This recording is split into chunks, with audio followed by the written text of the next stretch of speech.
supposed to, I guess. Keep going.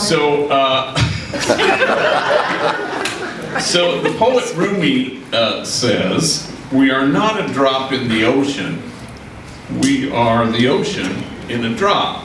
And so part of that is to kind of meditate a little bit on our own significance. A lot of times we think, well, we don't matter, we don't count, we're not significant. And yet the truth is there's nobody quite like you ever who's ever walked our earth. You are utterly unique. There are a lot of men, a lot of women, a lot of gang members, a lot of felons, and there's nobody like you.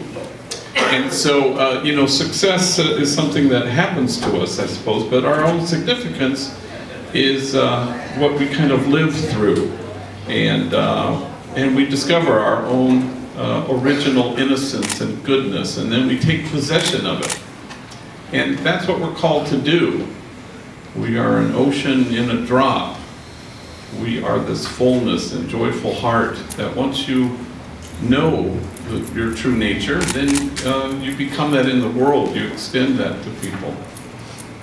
Remember, years and years and years and years ago, there was a homie, big old vato, like 6'5", and I'd known him a long time, and he had worked here. This was in our old office. And he dropped by at the end of the day around 4:30. And I said, so what brings you here today? He had already moved on from Homeboy and got a better job than here, and had his own apartment. And he said, well, I'm bussing it. My car is in the shop, so I'm on the bus. So we were just talking. This is a guy who had endured so much in his life, but had come to discover his original innocence and goodness, his own significance in the world, and he had taken possession of it. He had also come to terms, I think, with the damage that had been done to him and the damage that he inflicted before he came to recognize that. So we were closing up. Everybody had left. It was around 5. He says, I said, well, let me take you home. We lived in Monterey Park at the time. And as we were driving, he says, can we pull into Ralph's and do some shopping since, you're driving? And I said, well, sure. So we pulled in, and he's just this huge vato, and he goes, Tuesdays are the day to shop, because that's when all the sales are, which I didn't know.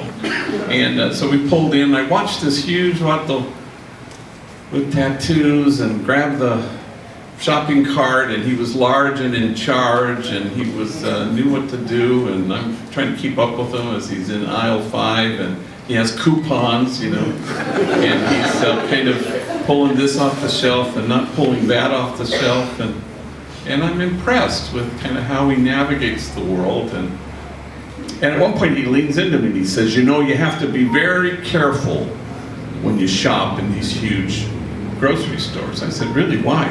He gets kind of quiet and it's the elevator music they be playing. You buy shit you don't need. Which I didn't know, but he had become in full possession of his significance, that he was in fact exactly what he was always meant to be. He had claimed his original innocence and his goodness, and from that joyful heart he was able to extend that goodness into the world, and it looks as simple as that. So when we feel that we aren't significant, the truth will break through, and that's what this place is about. You are the accomplishment. You are the achievement.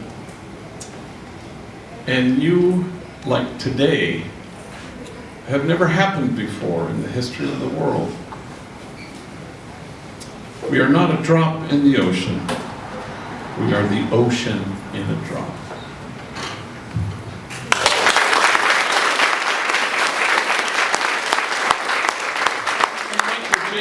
Please lead us in prayer. Oh. Yeah, Brian has a moment of prayer.